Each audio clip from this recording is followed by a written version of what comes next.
Hi, and welcome to All Things Cozy with Matt. And Gillian. We are a bi weekly podcast about everything that is warm, soft, and comforting. This week, we've cooked up something special, an episode all about barbecues and cookouts. I recently went over to Gillian's place for a backyard hang that was truly well done.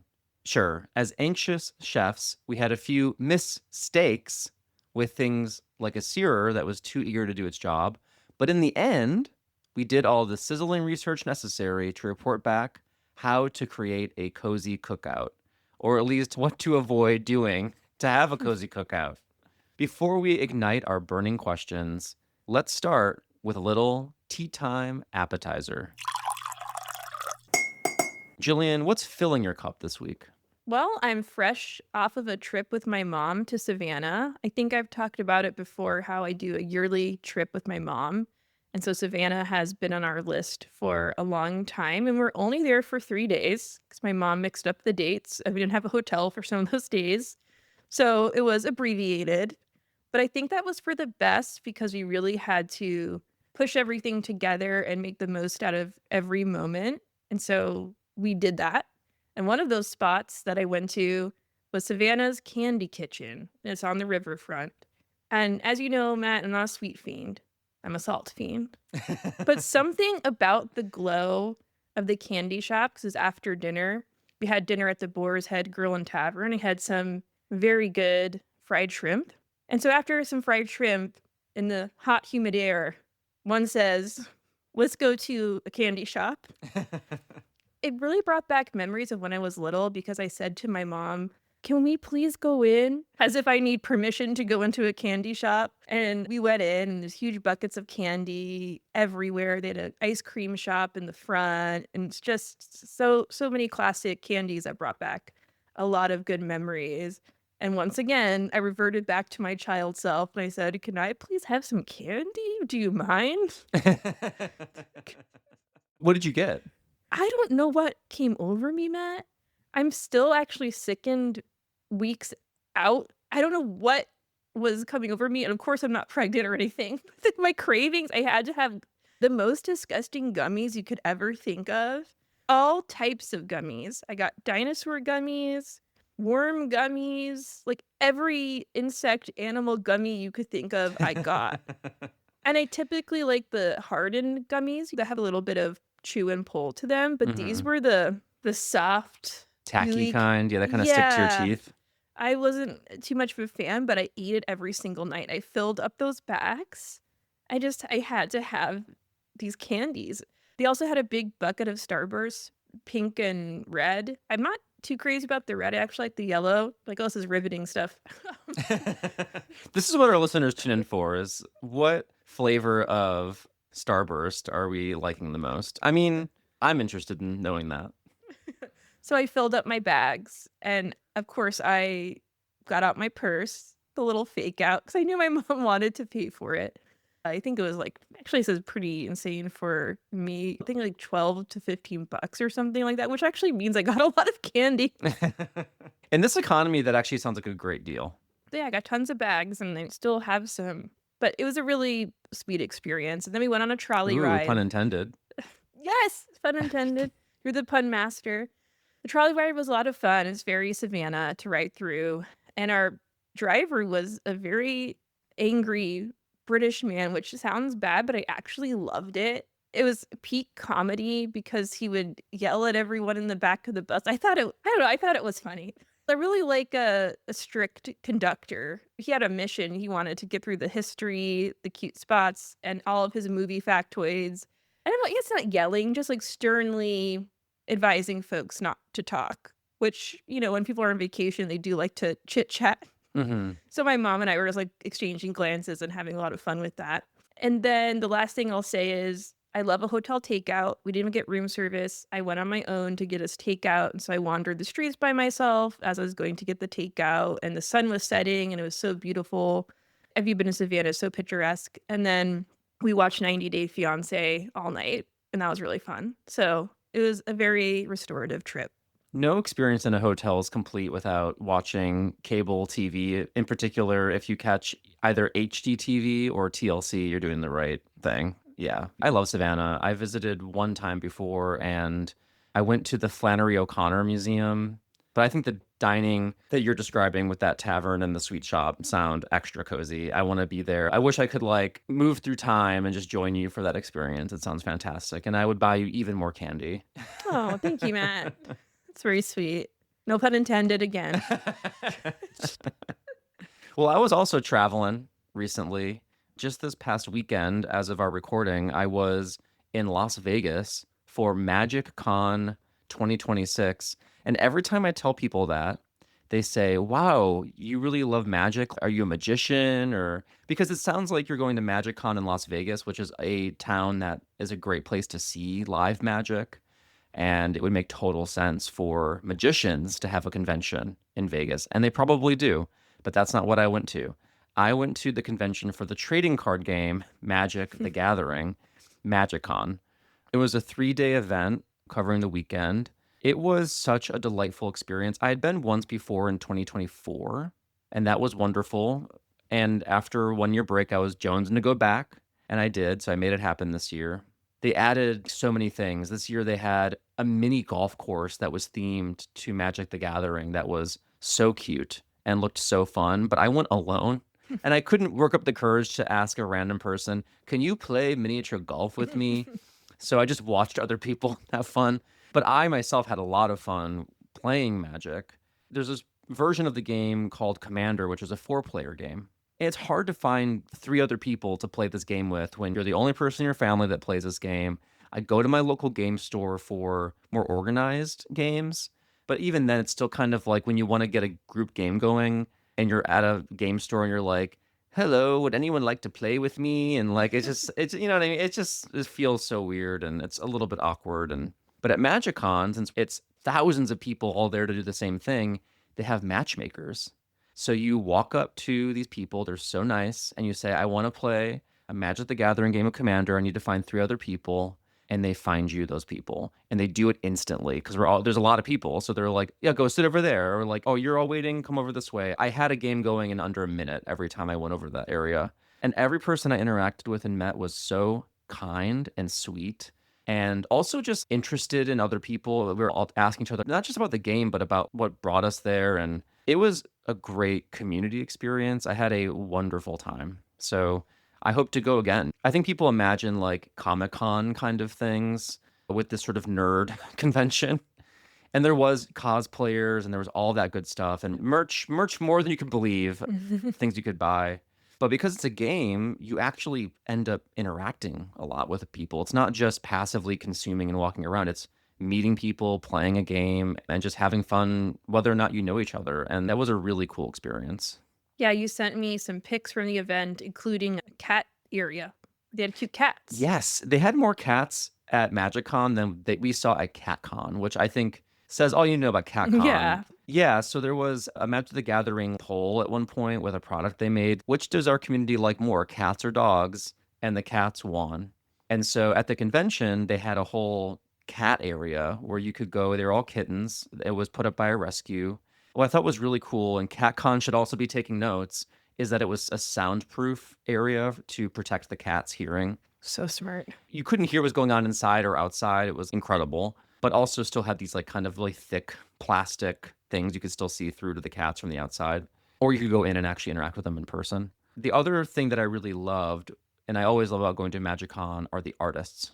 Because the artists who do the art for the cards and other parts of the game are in attendance. And they're there all weekend and they're meeting fans and they're signing art prints or playmats or cards. And they're treated like rock stars. And I think I can think of few places or opportunities where modern artists have a chance to get treated like royalty and rock stars and how people line up to appreciate them and just be so excited to meet their favorite painter. I love that those artists have this job, this opportunity, this living, and an opportunity to connect with fans. I think that was one of the coolest things about the MagicCon as well. I love a con. And I think what's important to have a great con of any kind is that it's organized and the people are cool. And it sounds like you had the best of both worlds. And I love that they had the organizer to set up games. Hmm. That's really impressive. I mean, a highly organized event is everything, because if you don't have the organization, it can just fall apart. And that's my favorite part of cons too, is that, like you said, people are celebrated who maybe not wouldn't be normally celebrated out in the wild, which is really cool. And I love that you get to do your thing and do what you love, and also do what I love, play the slots. Oh, yes. So because I was in Vegas, yeah, cha-ching. I do love playing Cha-ching! my slots like Jillian does. And Jillian recently had a big win in Vegas. And so she was giving me some pointers and pointing me toward like a Chinese firecracker slot machine where, like, as you get the special feature, little rockets will appear and they like blow up more of the crackers. And then when the crackers are ready to explode, you unlock the feature. Maybe it's 2 times value or free games or whatever. She was like, "You gotta play that one. That's what gave me my riches." So I did, and it worked. I like won right off the bat. But then that's when the hubris set in, and I thought that I had unlocked the game and I knew how to play it. Now I'm moving around the floor like a shark, looking for all the firecrackers that are almost Sure. popped. I'm looking at the game because losers will sit down, not me, not winners like me, but they'll sit down and then they'll quit, whatever. But the firecracker will be about ready to pop, and I would like scope those out and be like, okay, this one's gonna win. And that's how they get you because you don't Yes. actually know when that thing's gonna pop. It could be any random time, and it might be one thing. It could be all the way at the bottom, and then one thing's gonna set it off all at once, or it'll stay at the top for ages. And as quickly as it came, it went away, my win. But then I'm relentless.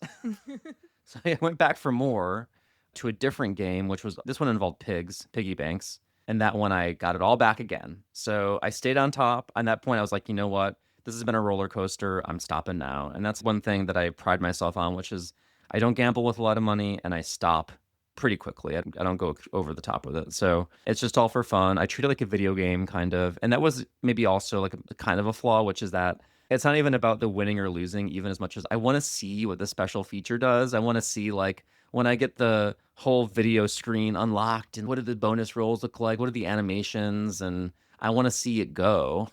Oh, it's entertainment, it's a show. Yeah. I feel the same way. I even like listening. That's why it's like, send me a video because I love to hear all the features pop off and even the da-dun, da-dun, like when you press The your most next irritating round. thing is like when you have the special feature, whatever, it's like a coin or whatever it is for the game, and it'll be you have to get 3 of them, and it'll go done, done, and then it'll slow down the other ones and it'll go ooh, ooh, and it never is the third one. Like it's never that way. It's No, always a letdown. But yeah, thanks for the hot tip. of Got me ahead in course. Vegas. Appreciate it. Between Jillian's hot slots and MagicCon Vegas, I had a great time. Yeah, I'm so happy to hear that you had a great time, and I love that your passion for this and Magic the Gathering and all of that, and you get to be with your people. A weekend well spent. That's right.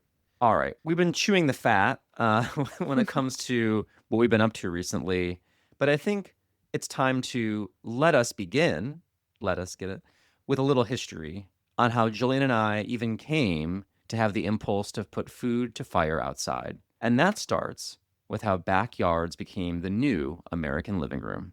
So I have a little history here before we launch into our cozy cookout experience. So, while cooking over an open flame is about as old as humanity itself, the invention of structure to hold your sizzling steaks over the fire can be traced back to the Arawak people in South America who roasted on wooden structures known in Spanish as barbacoa. And it's from this word that we get our modern barbecue. But the classic American backyard barbecue really took off post World War II. As the middle class moved into the suburbs, they now had more space to casually grill food outside, either as a family or with their neighbors. Technology also played a big role. The modern backyard grill was invented in 1952 by George Stephen, a welder at Weber Brothers Metalworks, who created the first kettle shaped grill to solve the issues of wind and ash in open cooking. By adding a dome shaped lid and grill legs, suburban outdoor cooking was served. This blend of rugged outdoor experiences and modern convenience, whether you're using charcoal, gas, or propane, and propane accessories, has given us another way for friends to gather and share, not just in a meal, but the process of cooking it. So join us out back by the grill to enjoy the heady mixture of smoke and fresh air, and hopefully come away with a plate full of ideas for cooking up your own cozy grill sesh. Let's start with something a little more in our wheelhouse, cozy decor. Gillian, what are your tips for prepping a cozy outdoor space for a cookout? Let's just say I learned a lot from this whole experience. We all did. And yeah, we all did. My partner and I started prep, and I kid you not, like at probably at 10 a.m. And I was inside cleaning the house. And by cleaning the house, there's nothing crazy going on in the house, right? It's a massive cleanup. But I think Jay and I both share the sentiment that we have to have our house clean, like very clean. Otherwise, we have anxiety. And Jay was so obsessed with the outside. She was literally on her hands and knees cutting grass between the cracks of our walkway. She had all the garden tools, the lawnmower, the leaf blower, the grass, the hedge clippers. At one point, she's afraid of bees. She had me clipping some foliage that had got behind the grill because, spoiler alert, we don't use the grill a lot. We're not big grillers.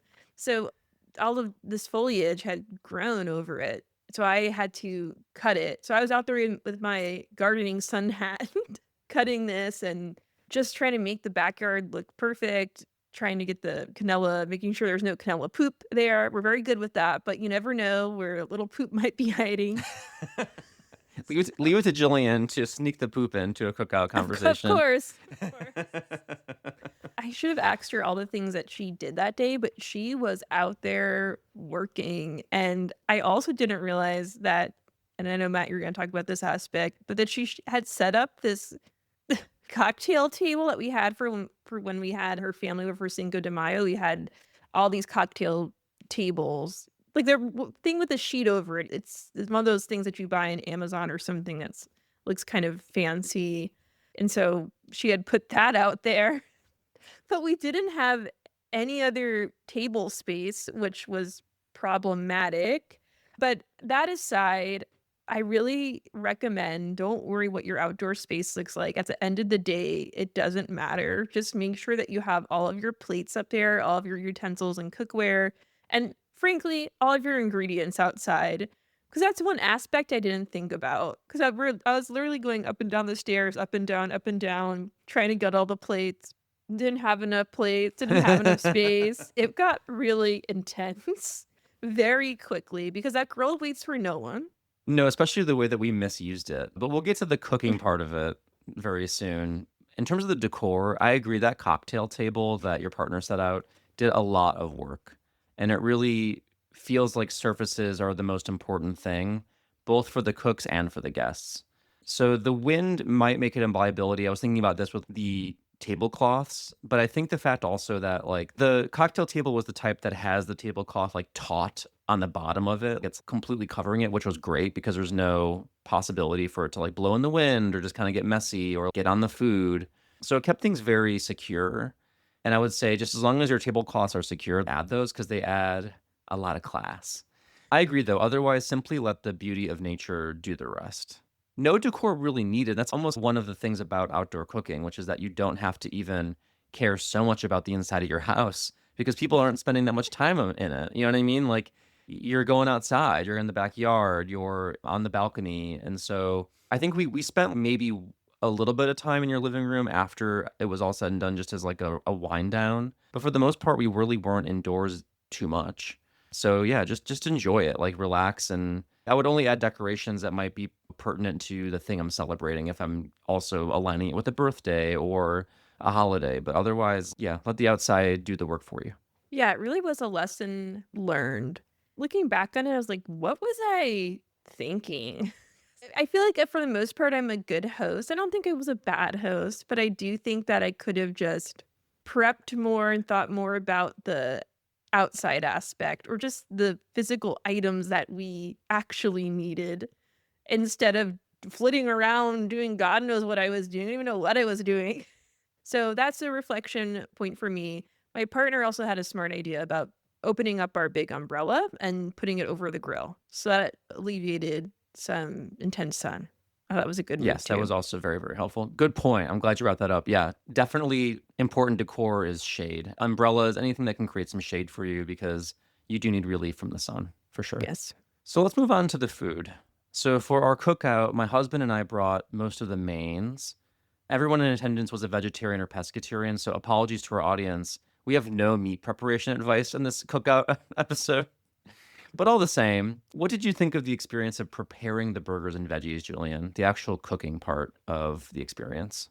I was in another dimension of chaos. I think I was just running up and down the stairs trying to get all the This was too utensils and stressful things. for us. We were like, cozy cookout, and no one's feeling cozy during the cooking part of it necessarily because everyone's so anxious about having the right things or the state of the grill. And I'll get to that in a minute. But we were concerned about like all the little pieces we had to get together because we're so inexperienced at this. But I think with experience would come comfort and it would feel cozier with the cooking part of it.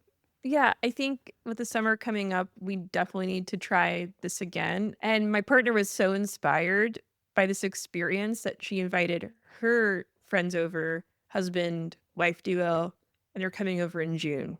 So I Mm. have another chance. And then maybe by the time you guys come again, we'll be pros. I believe that will happen. Yes. And I also got some appetizers, some chips and dips, and you brought these really delicious little mushrooms. But since we only had the one cocktail table, there is no place to put them or actually eat the appetizers or snacks, and no utensils. I guess you This is could not pop the Martha little Stewart, by the way. mushroom. Like, we're not, you know, when I say we have tips, again, it's more like you can live through our buffoonery, okay? And then you can do better. That's what our podcast offers. I think what I should have done reflecting on it is maybe we sat down first. Don't have to go crazy from the jump. We could have had maybe a little cocktail, some appetizers. So we're also not starving and furiously trying to get the stuff together and hit that goal of eating. So I think we're all hungry. It was late in the afternoon. So I would have had more of an array of appetizers. We have sat in the living room or sat outside. Once we were satiated and we're all calm and relaxed, then I would say, "Hey guys, let's take all of our stuff. Let's go upstairs because my backyard is up the stairs." And then start the grilling event. Not literally how I handled it. "Hey guys, you just walked into the house. Up the stairs you go." Well, honestly, the other thing too, though, is also assigning a grill master, I think. And usually that person will emerge or self-assign, like it's clear who's cooking. And I think Jay and I, we were trying to each have that spot. Myself, because I wanted to be able to talk about it for the podcast. Like, if I'm not cooking, I have nothing to talk about. But I think also Jay really wanted to own that experience of the grill. I think also he felt some responsibility for the grill. Yes, that was more it, I think, because also I prepped her in advance, which was also my mistake. I said, "Jay, none of us," and I started to assume your guys' knowledge. I said, "None of us know how to grill. It's really up to you. I'm gonna need you to be the chef." Like, I really was prepping her and, like, really saying, "You have to do this." She also has this whole grill kit, and I was like, "Oh, she used that grill kit before." It's this, like, really elaborate grill kit that we never use, and I think it's in this black case that we would have for, like, a handgun. It's, like, crazy. And so I was like, "Oh, she knows what she's doing," and I thought she also knew how to turn it on because she talked to her dad on the phone that morning. That's how inept you were, and he walked her through the steps. So I think she was really locked in the fact that I had put her into this position, but that at one point, and I talked about this with her later, I said, "You got feisty at one point because I forgot what happened, but I said, 'Oh, you're gonna be cooking this, right? This next thing.'" She goes, "Me? Do you remember that moment where she got a little, like, I forgot what she said, I don't remember but that exactly. I just remember because I'm very persistent. Like, so one of the issues with in terms of the cooking process was because the grill hadn't been used in a while, there was some dirt and cobwebs that needed to be taken care of oh, no, Matt, before you're it was calling like me ready to out. go. Okay. Okay, Literally, you opened it up and a bat flew out. No, that didn't happen. But not like, to interrupt, but also Jay's dad, he just cleans the grill with an onion, which is an actual way to clean the grill, but on reflection, I told Jay afterward, I was like, "I don't think the onion was enough." yeah, I think that So grill needs a proper cleaning, and that might be something I want to advise before you bring more people over to the grills. Really get into the grill because it's actually not even just the grates that need cleaning; it's the underneath part. the underneath Um, part, okay. What part is that? The coals? like by the burners, because it's a Okay. gas grill, so you don't have any coals. Oh, okay. There's no coal in your grill. And so, yeah, basically, like, just underneath that, like, not like you have to clean it, but just kind of like get the cobwebs out, just the basic stuff. Okay. So see, here's the thing. We were so focused, like I said, on the presentation of the lawn, the inside of the house, that we Never mind the literally actual cooking apparatus. Well, yeah. and then so then okay, so then the grill itself, like the grate was cleaned with the onion and everything, and so that was clean. We go to grill, but the burners won't start. But the searer was working just fine. And your partner was very content with just working with the searer. And I was like, I think we need a real burner because the searer is going to be very hot. The whole point is that it works quickly. It's for that upper layer or like that final quick burn on the sear on your steak or whatever. Nothing's supposed to spend very much time on that. And as I'm trying to get those burners to work, I could tell the more I kept trying to make it work, the more anxiety was being triggered. Yes. But for me, it's like I want it to be complete. Like I wanted every burner to be on. I wanted to make sure it was working properly, but I also didn't want to overstay my welcome when it came to like fiddling with the grill. I did get one of them working on like a low setting. I couldn't get it much more than a bit of a low setting on that side, but it was enough. It was more than just the sear. And so we left it at that. So we had one burner working and then we had the area that would sear. And because the area that was working was low heat, we ended up putting more on that searer area. I'm so sorry I keep saying that word than we really ought to have. Because if you put anything there for more than like 10 seconds, it burned, right? So you'd be extra vigilant and fast. And it added even more panic because here's the thing is like when you grill, and I've grilled like at my place in St. Louis, and it's slow, it's enjoyable. You know, you put it on, you close the lid, you chat, you check on it, you turn it. It's a cozy way of cooking because it's not very complicated at all. It's just things on burners, you know what I mean? And because we're vegetarian, there's even less of a stress about it because it's not like we're like, oh, this impossible burger is overcooked or whatever. It's like you can't necessarily mess that up. And it's really also hard, I think, to mess up veggies. But when you're working with a searer and it's like you have to go fast, fast, fast, go, go, go, go. It's all burning if you don't turn it or pay attention to it. It creates the stress. So not every grill is even going to have that. So hopefully your grill doesn't even have one of those and you don't have to worry about that. But anyway, even despite all of that, a few things I did learn and will note. There was a top rack, and a lot of grills will have that little tiny grate rack above where most of the heat is, and that can kind of more passively get warmed up. And we put the mushrooms up there, and that did a great job of cooking those. Those turned out great, the stuffed mushrooms. Any vegetable that we put up there also turned up really well done. The corn, I think, actually ended up being very tasty. It felt like the burgers didn't end up getting fully cooked. Fully cooked, but you said everything was burning. Well, those weren't on the burning side, but those were on the Okay. cooler side, and it felt like those were taking forever. So it was like either things were too slow or too fast on that grill, but they ended up okay, edible. The thing that I wish we had done was that like we also had asparagus, and we should have put that asparagus on foil so that Mm. like we could cook them without being so concerned about them falling because one did roll into the grill. And I do want to remind you to like make sure you also in the cobweb cleaning get that. Oh, I gee, even they're told really Jay on reading my this way for out, I Phil. was like, don't forget the asparagus that rolled into the grill. Because, yeah, you don't want that rolling through. Like, don't do that. No. Like, put that on foil so that it's not going to fall. Listeners know this more than we did, I'm sure. But yeah, that top rack above the whole thing did our veggies really great. So use that. And yeah, just take your time, take it slow, enjoy the process, don't panic. And I think that's a recipe for a cozy grilling experience. Yeah, we learned a lot for next time. I think also too, it's because we hadn't used the grill in a long time. And what's odd is I guess gas does it disappear on its own? I don't know. I guess check that too if you haven't grilled in a while. Make sure your gas is up to date.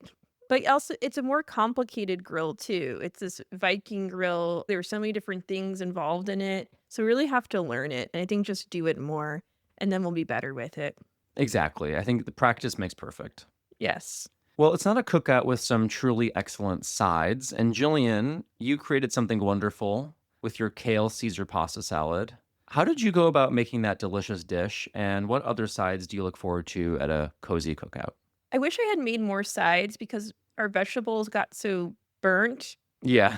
that then we ended up not having, at least in my estimation, as being responsible for the sides, or in addition to the vegetables, I felt like, oh, I didn't have enough. I did get dessert. I got little cheesecakes, Mm-hmm. individual little slices, and I did get watermelon because I think fruit is nice to balance the vegetables and have a little bit of sweetness. Is it necessarily the best thing to eat with alongside a Impossible Burger? TBD, but I just like to have the option that it's there. It's very refreshing. No, I think watermelon's a Cookout mainstay, I would say. Like, I feel like that's No one always touched there. it, Oh, so I really? wasn't sure. No, Oh, we took it and home. myself I ate it. included. I don't know why I was not in the mood for it. So I thought, I'm like, "Oh no, was the watermelon a I think it miss?" wasn't about the watermelon at all because I love a watermelon in most contexts, but I think that was just we were so stressed and preoccupied with other things that we just didn't have time for that. Yeah. But I did make the Caesar pasta salad, and I tip my hat to the New York Times, Dan Pelosi. I was taken in by an Instagram advertisement reel, and it looked so good because what made this special is the toasted breadcrumbs that involves lemon zest, olive oil, and garlic, and you really wanna get that toasted to a nice golden brown, and then you put that aside. Obviously, boil your pasta. I use rigatoni, and then I made the dressing, which is mayonnaise, Dijon, Parmesan. I grated the Parmesan myself, and then anchovies, but I skipped those and I just used some capers instead. And then I took my Ninja blender and I blended it all up. And then I mixed in my pasta and the kale, and I put in the breadcrumbs, and then I just poured my dressing over it. I literally made it 30 minutes before you guys came over. So that I think added to it too, because I should have made that first and stored it in the fridge because it's supposed to be eaten cold. And it was cold when it was served, and it soaked up enough of the dressing, and it was totally fine. But ideally, you wanna prep that earlier just so you can really let all the flavor soak in, and it can be more crisp. Obviously, if you're going to prep it earlier, I wouldn't put too much dressing on it, though, because you don't want it to be soggy, so it's really this balance. But I loved it. That was my favorite dish, too. I thought it turned out really well, and I'm going to make it again. It was great. I would say it saved the day. Yeah. Yeah, it really did. We needed it because we moved into like the just enjoying the meal piece of it. I felt like that was ended up being the main because I was like that was the thing I was really like latching onto as like, okay, this is tasty, it's complete.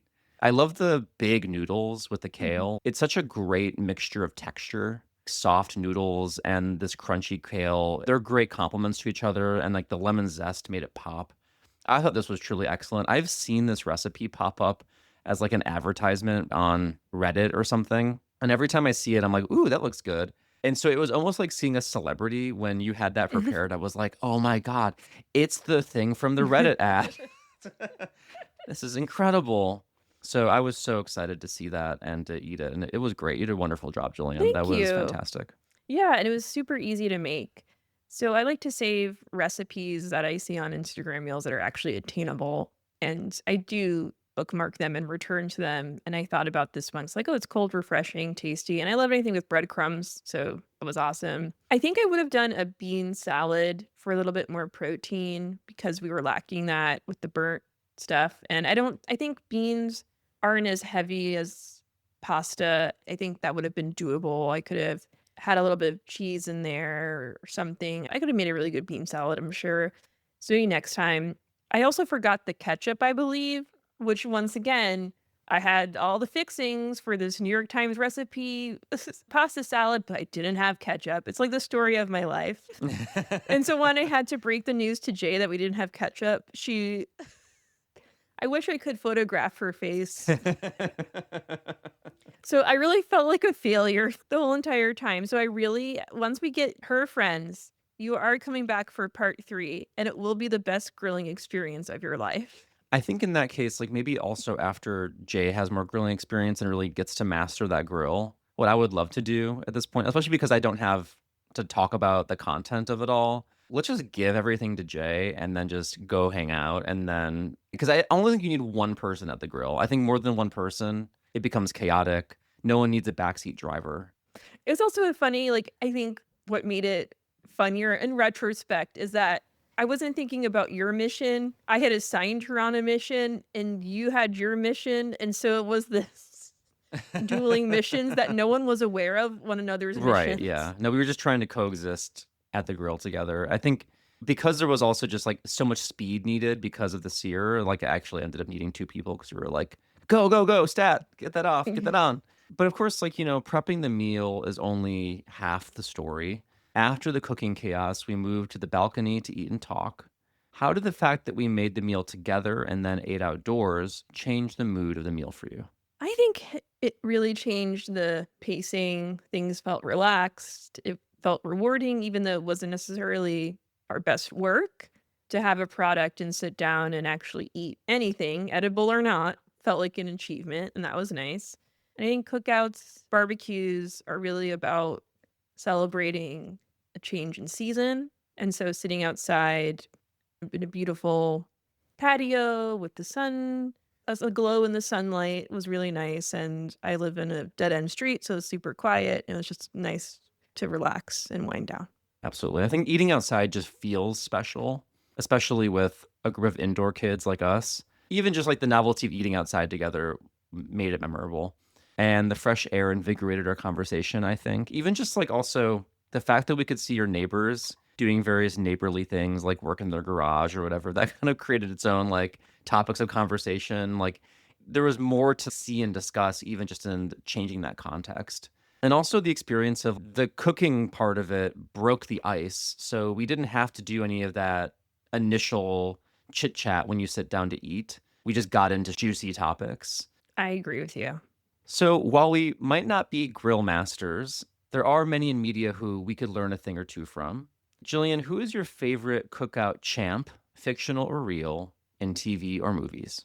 Not to go for an obvious pick, but Ron Swanson. I always think about the Ron versus Chris Traeger barbecue battle when Chris wants to remove red meat from the cafeteria.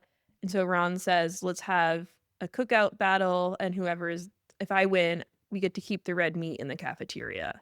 And so Chris makes an organic turkey burger with fancy cheese, papaya chutney, black truffle aioli, microgreens on a gluten-free brioche bun. And then Ron's quote when he's delivering his burgers to everyone, "It's a hamburger made out of meat on a bun with nothing. Add ketchup if you like. I couldn't care less." And I think that's a good way to sum up really what a barbecue should be. It's keeping it simple. I think that's a lesson that we could have all taken into account. It's really about the main event, the burgers, or if you like hot dogs. Focus on your mains. Don't worry Hmm. about all the fixings and making things fancy. Agreed. That's my take. To be obvious, in my pick is Hank Hill from King of the Hill. Hank is the king of cooking with gas. If Hank Hill saw us cooking, he would say something like, "These guys ain't right." He would be sure to cook everything to perfection if you were there. But don't ask him to cook your steak well done. You will be asked politely but firmly to leave. He's also all about keeping a tidy grill, which he scrapes clean after every use, saying, "Some people like to keep this stuff on for flavor. We won't be eating at their houses." There's a lot to learn from Hank Hill. Yes. We hope you're feeling well fed and prepared to pick up the spatula yourself. I know that everyone listening to this show is more capable than we are of having a wonderful cozy cookout. And I think, especially now that you have some tips for what not to do or lessons learned from our experience, you're even more prepared to do that. But before we turn off the gas, let's fire up a conversation about a far fainter flame, this week's scented candle review. I don't know about you, Jillian, but I am ready for summer vacation. But until we can take an actual break, I'll be evoking one. And that's going to be a trip to the desert with today's candle selection.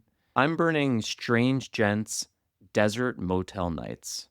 And it's described as a heartfelt tribute to the enchanting Joshua tree. Breathe in the magic of open spaces and starlit desert skies, all captured within this scent, with top notes of spice, heart notes of desert soil, and a base note of cholla cactus. It's an aroma that encapsulates the essence of the desert's boundless beauty, and the Joshua Tree Inn, an iconic roadside motel where history, both personal and cultural, have played out for decades. And again, those top notes are spice, the heart notes are desert soil, and the base note is a cholla cactus. Spice I'm getting. I'm getting very spice. What about the soil? Yeah, I would say I'm getting soil too. It smells like a hipster that you would encounter in Joshua Tree. Hmm. Well, I guess that fits with the company name Strange Gent. Sounds like a strange gent. No, it smells like it's honestly, it does smell like a millennial motel, like in a destination like Joshua Tree or Palm Springs or I don't know, Ojai. Yes, I know exactly what you're talking about, that scent. I could smell it. There's a sweetness to it, that kind of like subtle sweetness of like something that's like very very refreshing, but also very earthy, like fresh rain sweetness. I like it a lot. It's lovely. It smells very natural, has good throw without being overwhelming. It's a well-balanced candle. It's $45, and I would recommend it. I give this a wick up. I feel like I'm in the desert having a fun, like, little vacation night. I think this does capture that environment. Even without looking at it, I saw more descriptions of it, and it said choya, desert dust, and night swimming. It really does get that, like, kind of, like, earthy rain smell, and I do get the night swimming piece of it. But, like, imagine you're, like, in the desert, swimming in a pool at a hotel, that kind of fresh air scent. Well, you've sold it. I think I have sold it. You should be on their marketing team. I should. Well, coming back to reality, we do have some shout outs before we close up our grill. And our main shout out today is from a review, and this is a very special review. And it is from Camerasaurus Rex. Their review reads, it's called My Cozy Space. I was introduced to this podcast by my boss, Matt's mom. I have been listening religiously since Christmas. This pod is so relaxing, and I love listening to it when I'm cooking dinner. Highly recommend for relaxing and cozy recommendations. I love this review. First of all, thank you for the kind words and for listening. I love the way that like having this podcast brings in all these connections. And I'm especially grateful for you because you have a direct connection to my mom. You actually are the reporter for what's going on in the podcast. Like, I don't know if you realize this or not, but you're the podcast digest for her. There was that one thing I said about my mom's popcorn technique with the plastic bags. My mom does not listen to this show, but because you shared that, reviewer, it came back to me, and I'm really grateful for it because we had a great laugh. It was really funny. You're really bringing those loose ends together when it comes to my mom and this podcast. So it's a small world, and we really appreciate you listening and for being a wonderful coworker with my mom. I love that your mom's hustling getting the word out too. That's right. Yeah, Or a she cut. she will brag about or talk about me having this show. We're still working on the listening part. Yeah, my mom doesn't listen either, so she's in good company. You know what? We'll save it for the therapist. But yeah, that was such a special surprise. Thank you for your leaving that review. Well, with that, I think we're cooked out. I think we're going to hang up our apron. But don't worry, we have one more cozy episode for you before we go off on our summer hiatus. So stay tuned. We'll be back in your ears in just a couple more weeks. Until next time, Stay cozy.